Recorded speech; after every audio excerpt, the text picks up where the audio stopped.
Shalom et grande grâce sur votre vie au nom de Jésus-Christ.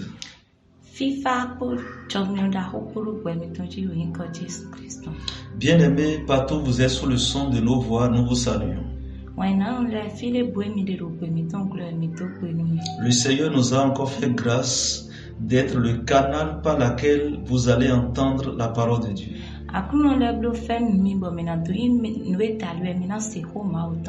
Dans ce message aujourd'hui, je vais vous parler des fardeaux ancestraux. Je vais vous donner des révélations puissantes concernant les fardeaux ancestraux. Comment reconnaître que vous êtes sous les fardeaux ancestraux? Et comment vous devez prier pour vous en sortir, pour quitter le dessus, pour quitter ces fardeaux ancestraux?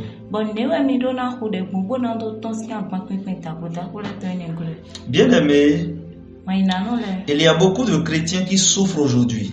Il y a beaucoup de chrétiens qui sont dans des situations aberrantes. Il y a des chrétiens qui prient chaque jour pour que des choses changent, mais rien ne change. Ils se posent des questions de savoir ce qui ne va pas dans leur vie. Pourquoi les choses vont ainsi dans ma vie? Pourquoi les choses vont de cette manière dans ma vie? Chers bien-aimés, je suis venu aujourd'hui vous révéler la vérité. Je suis venu aujourd'hui vous révéler que la vérité, c'est qu'il y a des fardeaux ancestraux qui entravent votre vie spirituelle.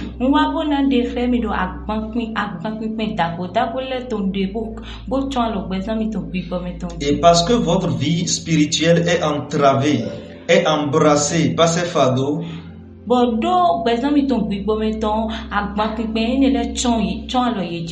il empêche votre vie naturelle de réussir.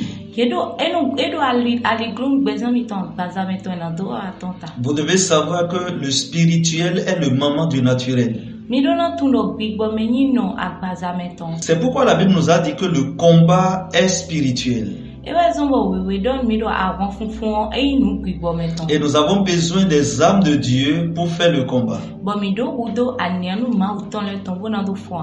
Alléluia. Amen.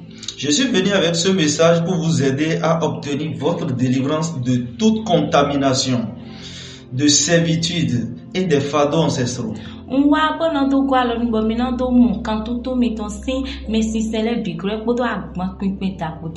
Je suis envoyé dans votre vie aujourd'hui par ce message pour vous libérer des jougs et des charges ancestraux.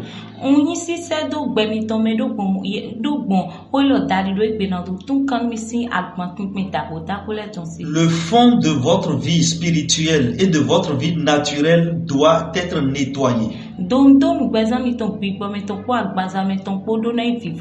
Et c'est la seule manière pour que votre vie produise des résultats.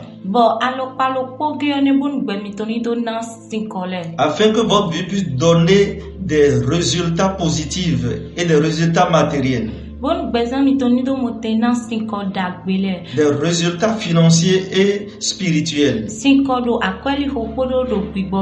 Vous devez connaître le progrès en cette année au nom de Jésus-Christ. Puisque le plan de Dieu pour toi et moi, c'est que nous réussissons à tous égards. Alléluia. Amen. Dans le livre de Matthieu, le chapitre 23, le verset 4, la Bible nous dit qu'il lie des fardeaux pesants et les met sur les épaules des hommes. Mais ils ne veulent pas les remuer du doigt. Ce texte vient nous révéler que l'enseignement d'une mauvaise doctrine peut devenir un fardeau sur la vie d'un homme.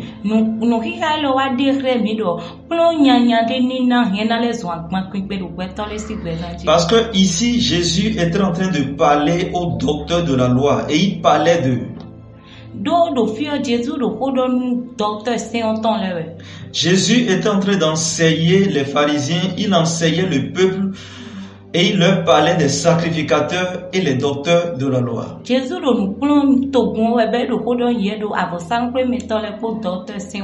Parce qu'il y avait des doctrines que ces derniers étaient en train d'enseigner au peuple dans le temps, et ces doctrines-là sont des fardeaux qui sont en train de charger sur le cou.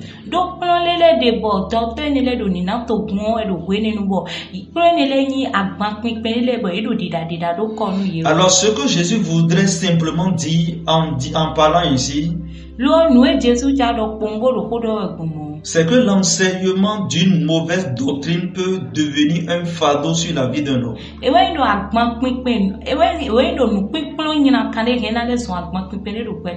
Beaucoup de familles se sont retrouvées sous des fardeaux maléfiques à cause des enseignements qu'ils ont reçus.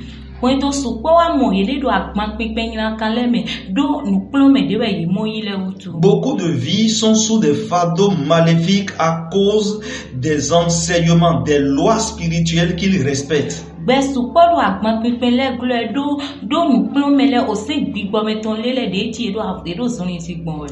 couples, des foyers et des familles qui sont sous des fardeaux ancestraux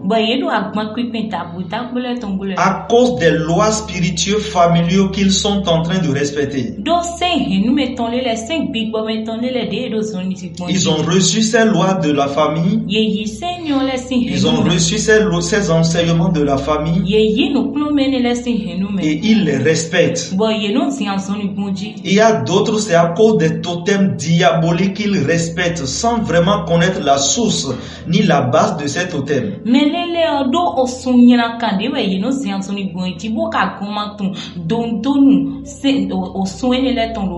Parfois c'est des fardeaux de malédiction.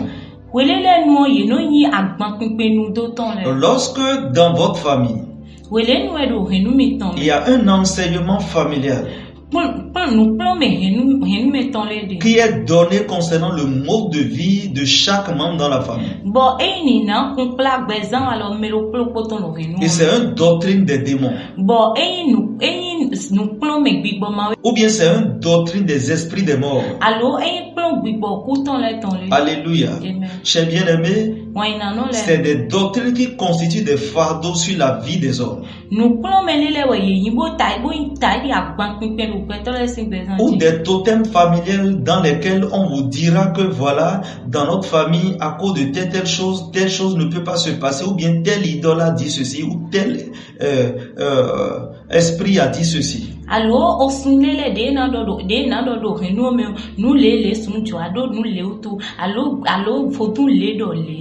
Ou bien il y a tel démon, il y a telle entité qui a parlé, ou il y a ceci, ou bien tout le monde doit se comporter de cette manière.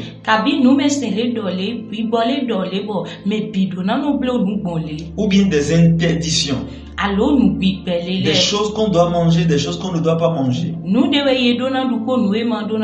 Des attitudes qu'on ne doit pas avoir, ou des attitudes qu'on ne doit pas avoir dans la famille. Les bien-aimés, pourquoi ces choses sont importantes? Alléluia. Ces choses sont importantes à cause de leur base. Leur base. C'est quoi la base? Pourquoi cela a existé? Alors ainsi, beaucoup sont aujourd'hui dans la foi, étant des chrétiens, mais le problème c'est quoi? Malgré qu'ils ont quitté de l'autre côté, ils sont dans la foi. Il y a certains de ces totems que vous continuez à respecter. Il y a certains de ces enseignements-là que vous continuez à respecter. Et pendant que vous faites ceci, vous êtes en train de vous relier toujours vous êtes en train de vous remettre toujours sous cet ancien joug. Vous n'êtes jamais libéré de ces fardeaux ancestraux. Vous êtes toujours sous ces fardeaux ancestraux. Si c'est un enseignement, si c'est une doctrine qui est contre la prospérité. Et cette doctrine est basée sur des lois ou des totems. Et les démons savent que cette doctrine est donnée dans la famille là pour empêcher la famille de réussir. Voilà ces hommes naturels qui respectent cet totem ou cette loi. Vous ne savez pas que c'est une doctrine qui va à l'encontre de votre progrès.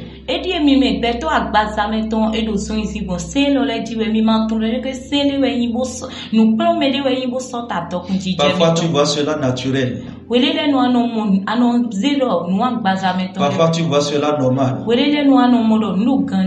En réalité, c'est des choses que beaucoup de personnes vous devez savoir. Je suis venu aujourd'hui vous révéler tout ceci. Il y a ce genre de doctrine qui sont sur des familles et c'est ce qui vous ruine. Malgré votre vie de prière, vous n'allez jamais savoir d'où vient le problème. Malgré votre vie de prière, vous n'allez jamais comprendre ce qui ne va pas dans votre vie. Alléluia. Bien-aimés, quand nous quittons là, je voudrais vous dire que parfois il y a aussi des fardeaux de malédiction qui viennent de Dieu lui-même. Et quelqu'un peut dire, mais comment Dieu peut nous charger de fardeaux? Dieu ne charge jamais de fardeau à un homme. Dieu ne vous maudira jamais. Et Dieu ne vous fera jamais de mal. Mais à chaque fois que vous marchez en contradiction avec la parole de Dieu, les malédictions de la parole vont vous frapper. Et c'est comme on dit à quelqu'un, ne touche pas le courant. Ne mets pas ta main dans la prise là.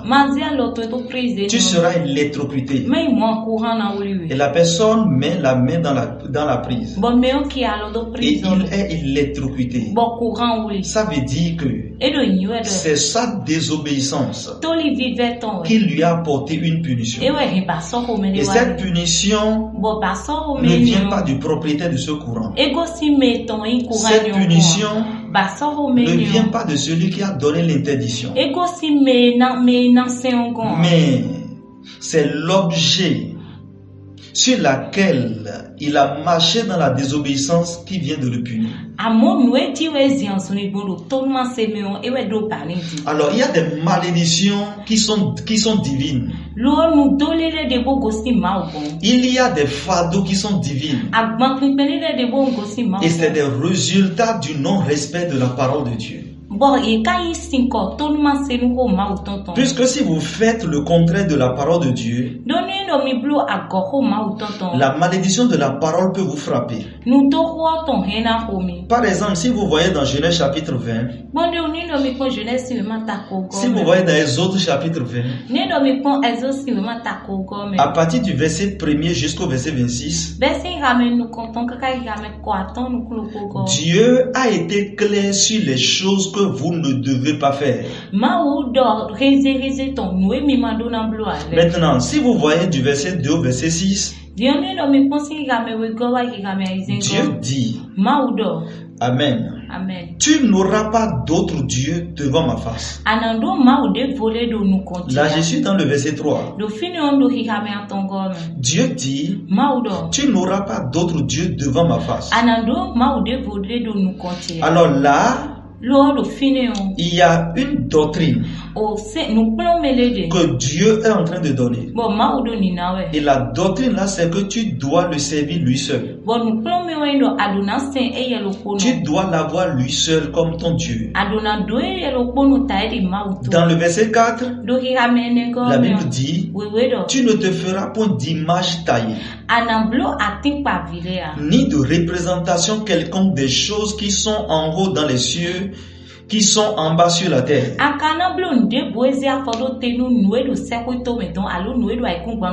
ni les choses qui sont dans les eaux au plus bas de la terre. Là aussi, nous voyons une doctrine que Dieu est en train de donner. Un enseignement que Dieu est en train de donner. Et ici, Dieu est en train de dire quelque chose d'important. Étant mon enfant, on ne doit pas te retrouver avec une image taille. Tu ne dois pas dire que ceci c'est un ange. Voilà, il y a un ange, il s'appelle Michael, je vais le représenter, mettre dans ma maison, à ma porte, ou bien dans mon salon, ou bien sur moi, ou bien dans ma voiture, ainsi de suite.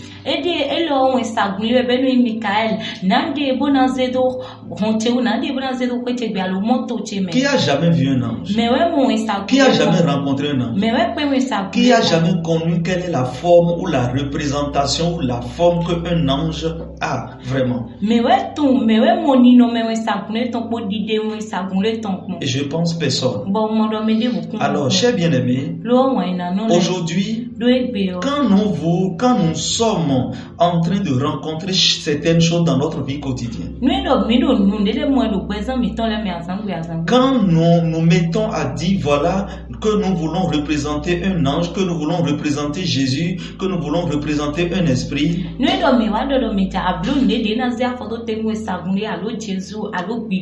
nous sommes en train d'aller à l'encontre d'un enseignement de Dieu.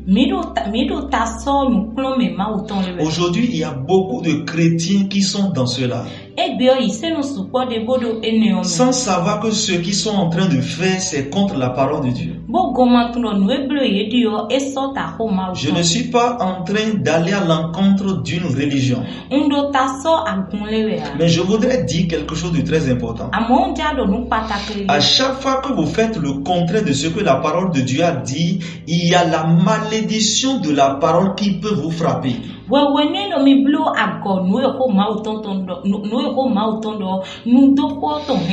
Et la malédiction de la parole, c'est un fardeau. Quand le fardeau là vient sur votre vie, je ne sais pas celui qui peut vous enlever du dessous de ce fardeau. Au temps de Jésus, il n'y avait pas de caméra. Je ne sais pas là où les gens ont trouvé la photo de Jésus. Et ils font son statut. Ça là, bien aimé, c'est une image taille. C'est une image taille. C'est une représentation de quelque chose ou bien de quelqu'un qui est au ciel.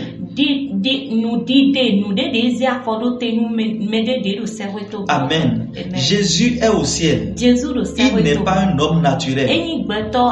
Il est au ciel maintenant. Alors quand vous dites que c'est Jésus, j'ai représenté, j'ai mis dans ma maison là, vous venez de faire une représentation quelconque de quelqu'un qui est au ciel. Là, vous êtes allé contre ce que Dieu a dit. Quand vous dites, voilà, j'ai représenté un ange, ange Michel, j'ai représenté ange Michael, ou bien ange ceci, vous venez de faire quelque chose qui est en contradiction avec la parole de Dieu.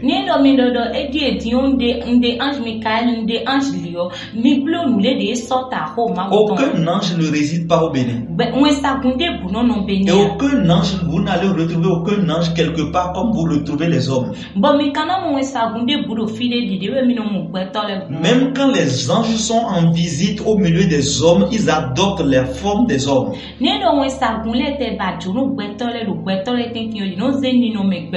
Alors aucun homme sur la terre ne peut témoigner qu'il a vu un ange une fois physiquement.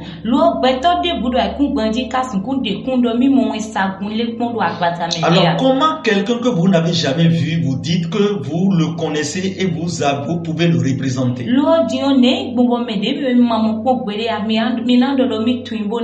Vous devez arrêter de vous tromper. Vous devez arrêter de vous tromper. Alléluia. Amen. Le problème ici, ce n'est pas que vous vous trompez aussi. Mais c'est ce que vous attirez sur votre vie. C'est la colère de Dieu que vous attirez sur votre génération. C'est la colère de Dieu que vous attirez sur vos enfants. Dieu dit ce n'est pas fini. Même les choses qui sont sur la terre ou en bas de la terre.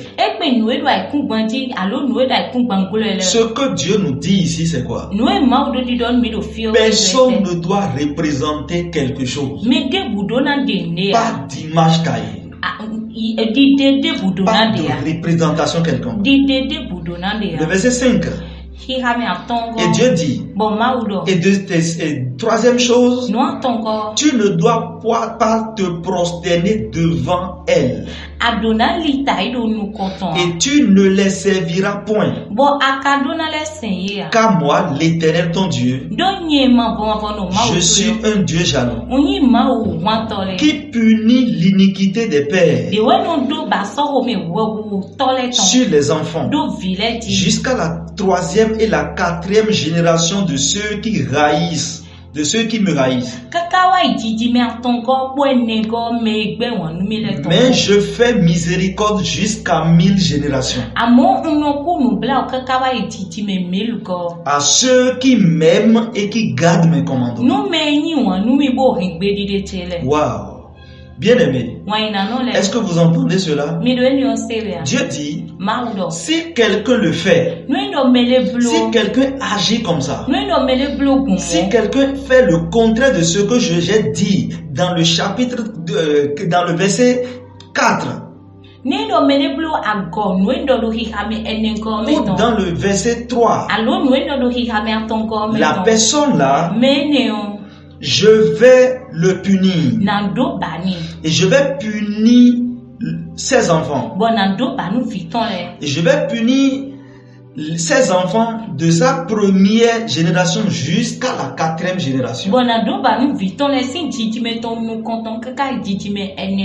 Alléluia. Amen. Mais dans le verset 6, vous allez voir quelque chose ici.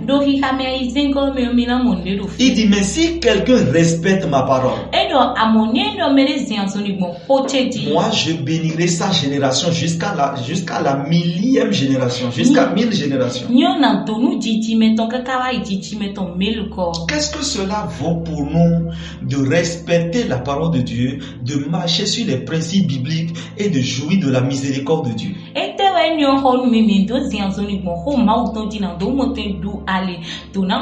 C'est vraiment facile. C'est vraiment simple. Et nous pouvons le faire. Mais notre ennemi, le diable, est contre les bénédictions de Dieu pour notre vie. L'ennemi ne veut pas que tu réussisses, mon frère. L'ennemi ne veut pas que tu réussisses, ma soeur. Alors tout ce que tu peux faire pour être en inimitié avec Dieu, le diable est prêt à te conduire dans cela, afin que tu sois en désaccord avec Dieu et que ta vie ne réussit pas. Bien aimé, est-ce que vous voyez déjà ce que la parole de Dieu dit? Est-ce que vous voyez ce que nous pouvons voir ici? Alors quiconque fait le contraire de cette parole, vous voyez ce qui va lui arriver? Sa vie sera détruite de malédiction jusqu'à la 5e génération. Alléluia. Amen. Gloire à Dieu. Alléluia. Il y a plusieurs soi-disant chrétiens, mais qui vivent en Dieu, qui sont en train de vivre sous les malédictions de Dieu, de la parole de Dieu. Il y a plusieurs soi-disant chrétiens, mais qui vivent sous la malédiction de la parole de Dieu, qui vous sauvera de la main du Tout-Puissant.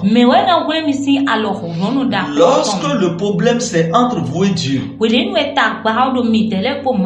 qui peut venir vous sauver si ce n'est pas Dieu lui-même? Si ce n'est pas la miséricorde de Dieu pour opérer sur votre vie. Et je voudrais vous dire que la miséricorde là n'opère pas aussi facilement comme ça. Mais vous pouvez obtenir cette miséricorde de Dieu lorsque vous vous repentez et que vous revenez complètement vers Dieu et que vous obéissez à sa parole.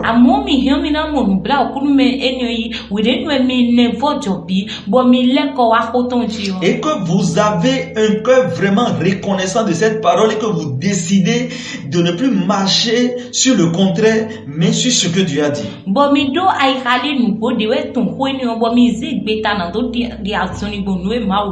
Bien aimé, ces différentes formes de fardeau sont les principaux forces qui ruinent la vie de plusieurs personnes. Ces différentes formes de fardeau sont des forces, sont des principaux forces, sont les forces les principales, sont les principaux forces qui sont en train de détruire la vie de plusieurs personnes. Gloire à Dieu. Alléluia. Et plusieurs sont sous les ruines. Il y a beaucoup de personnes, vous êtes sous le son de ma voix. Vous fournissez des efforts, mais vos efforts ne donnent pas quelque chose. Vous ne manquez pas de prier, mais le problème, c'est le fardeau qui est sur toi. Le fardeau qui est sur toi.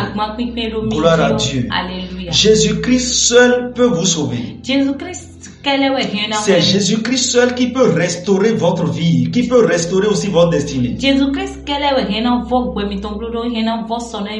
C'est pourquoi dans Matthieu chapitre 11, le verset 28, Jésus a dit, venez à moi, vous tous qui êtes déjà fatigués et chargés. Et moi, je vous donnerai le repos. Alléluia. Amen. Jésus a dit, vous êtes chargés.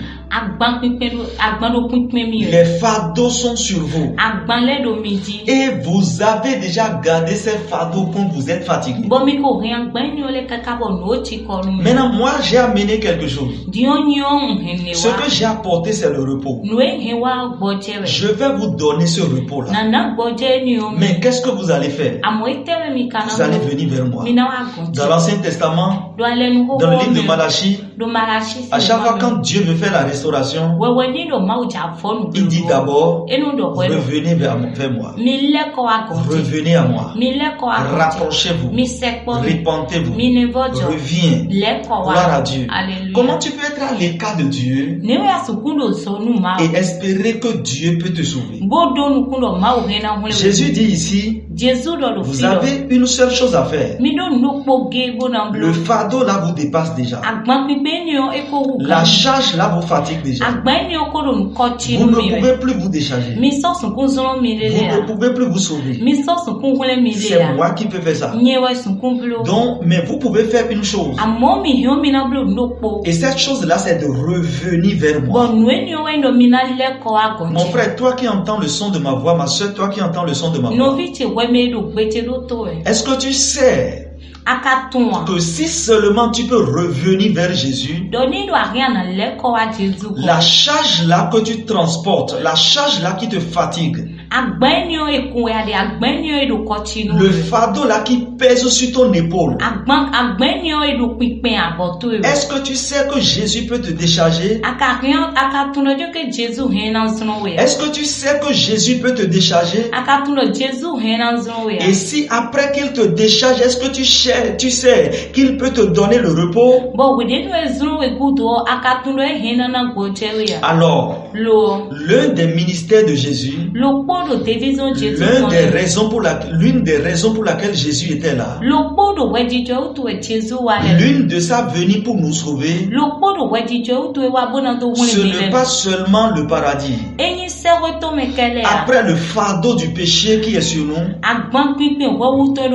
il y a d'autres fardeaux que ce fardeau de péché a entraîné. Et Jésus est prêt pour nous décharger de tout ça. Dans le verset 29, Jésus dit, et maintenant, je vais vous donner moi mon fardeau. Amen. Je vais vous donner mon fardeau. Mais à partir de là, vous devez recevoir mes instructions. Et vous devez respecter mes instructions. Parce que moi, je suis doux. Et ça veut dire que lorsque vous respectez ces instructions, c'est là que vous allez expérimenter maintenant le fardeau de Jésus qui est doux. Mon frère, ma soeur, le joug de Jésus ici représente la bénédiction de Dieu qui attire toutes bonnes choses matérielles et tangibles dans votre vie.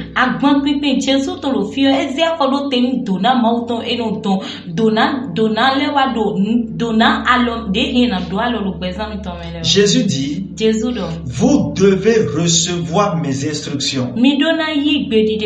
Bien aimé, sans cela, vous n'allez jamais en rendre compte que Jésus est doux. C'est ainsi que plusieurs sont en Christ mais n'ont jamais expérimenté le miel qui est en Jésus.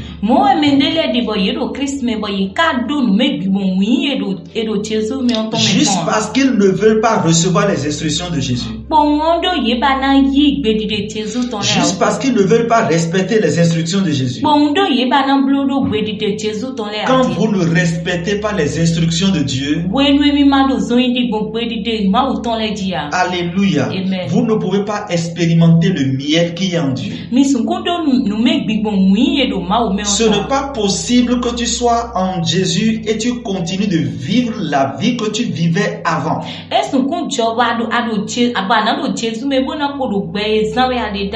Mon frère, ma soeur, tu dois constater une différence entre ce que tu vis aujourd'hui et ce que tu vivais avant le Seigneur, avant de recevoir le Seigneur.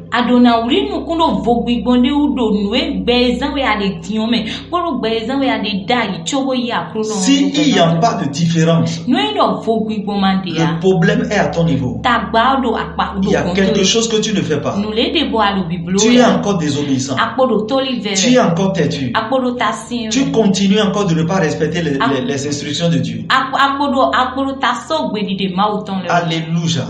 Bien aimé, pourquoi c'est très important de respecter, de recevoir et de respecter les instructions de Dieu?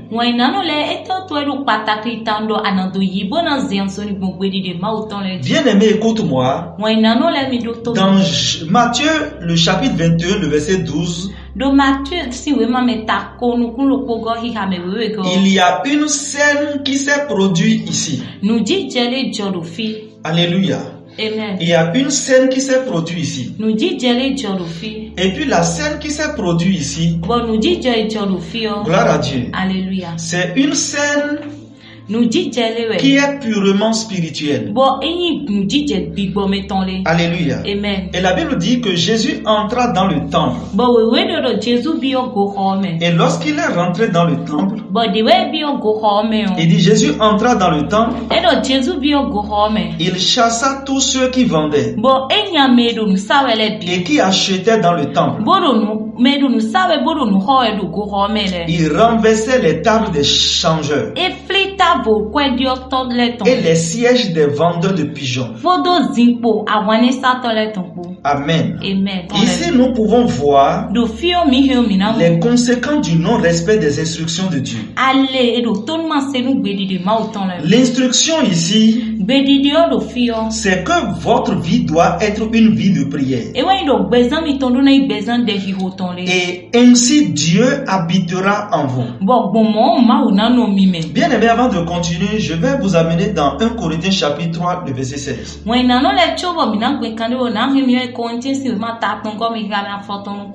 Parce que ici, la Bible est en train de parler du temple de Dieu. Et ici, la Bible dit quelque chose. Il dit, ne savez-vous pas que vous êtes le temple de Dieu? Ne savez-vous pas que c'est vous qui êtes le temple de Dieu? Et que l'Esprit de Dieu habite en vous? Maintenant, écoutez le verset 17.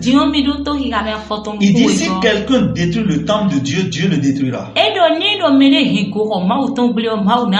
Car le temple de Dieu est saint. Et c'est ce que vous êtes. Gloire à Dieu. Alléluia. Amen. Amen. Bien aimé, alors qu'est-ce que nous comprenons ici? Le temple ici, c'est toi qui es sous le son de ma voix. Jésus est venu. Il a vu qu'il y avait des vendeurs et des acheteurs dans le temple.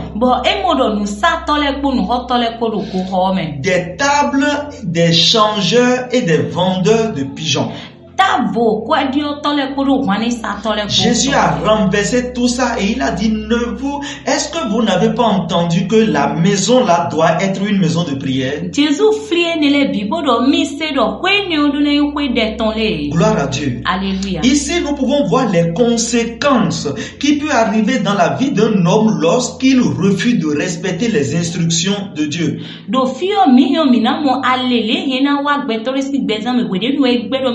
Et ces conséquences sont des conséquences négatives.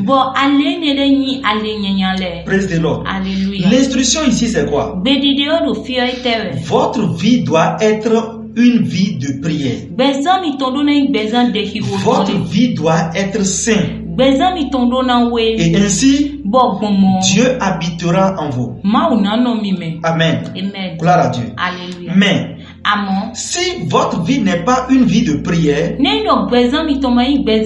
si votre vie n'est pas sainte, Dieu n'habitera pas en vous.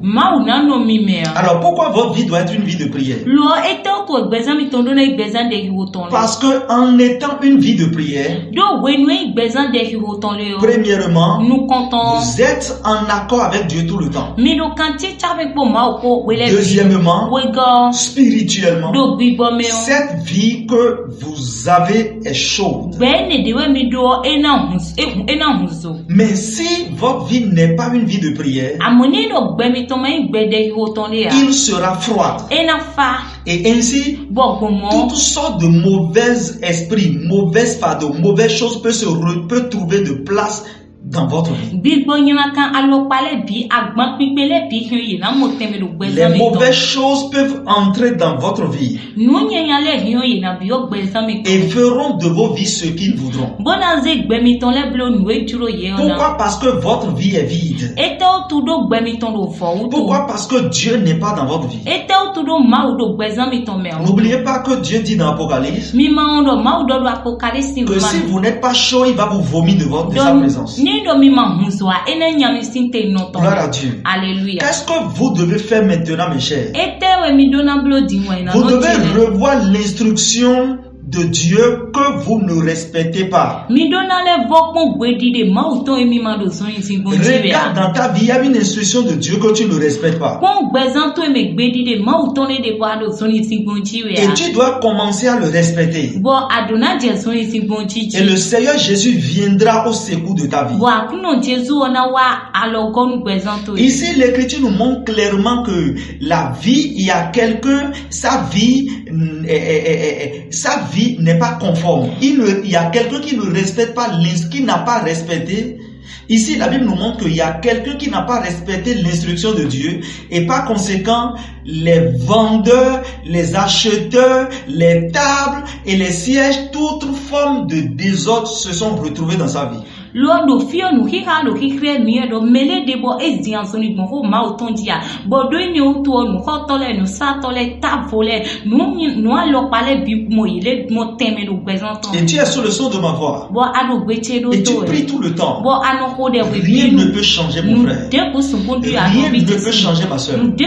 Il y a quelque chose que tu dois faire que tu ne fais pas encore. Chers chrétiens, je suis venu vous faire savoir que Jésus cherche toujours à chasser les éléments étranges de votre vie. Tout ce qui va à l'encontre de sa volonté pour votre vie.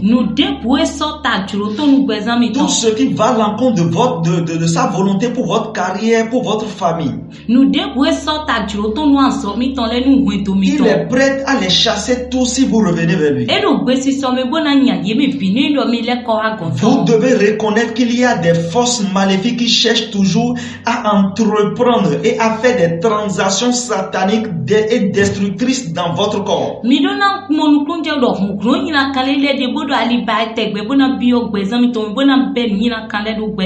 Pour faire des transactions maléfiques dans votre corps,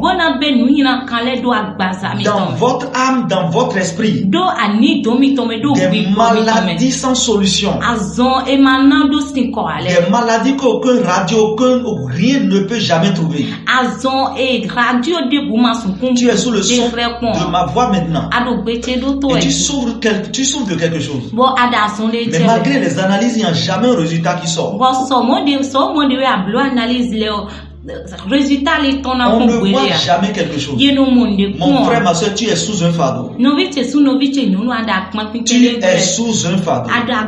Il y a une transaction satanique dans ta vie. Vous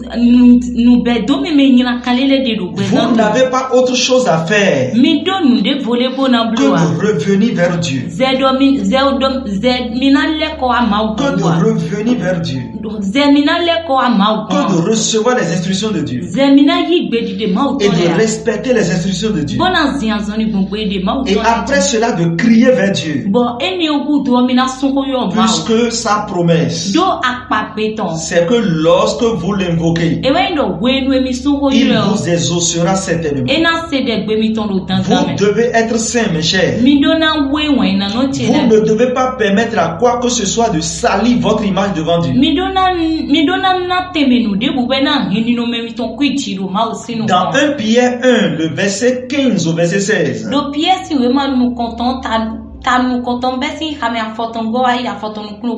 La Bible nous montre que comme celui qui vous a appelé est saint, vous devez être saint. Vous devez être saint en toute mode de conversation. En toute chose. Parce qu'il est écrit, soyez saints car je suis saint. Le Seigneur connaît ceux qui sont à lui, mes frères. C'est ce que la parole de Dieu a dit. Alors vous êtes un croyant ou bien vous êtes juste une partisane ou partisan d'une église. Prétendez-vous simplement être un chrétien? La Bible vient clairement nous dire que nous ne devons pas nous moquer de Dieu. Car le Seigneur connaît ceux qui sont à lui. Alors ma question pour toi qui es sous le son de ma voix, c'est ceci. Dieu vous connaît-il vraiment là où vous êtes? Est-ce que Dieu te connaît réellement là où tu es maintenant? Le plus grand obstacle, bien aimé, qui peut d'ailleurs empêcher Dieu de vous connaître, c'est votre iniquité. C'est la vie que vous menez. C'est le genre de vie que vous menez. C'est l'iniquité qui vous sépare de Dieu. Qu'est-ce que Dieu va dire? Il dit, voici ma main n'est pas courte pour vous sauver et pour vous guérir. Et mon oreille n'est pas sourde pour vous entendre et pour vous exaucer. Mais ce sont vos iniquités qui créent de séparation entre vous et Dieu, dit le Seigneur.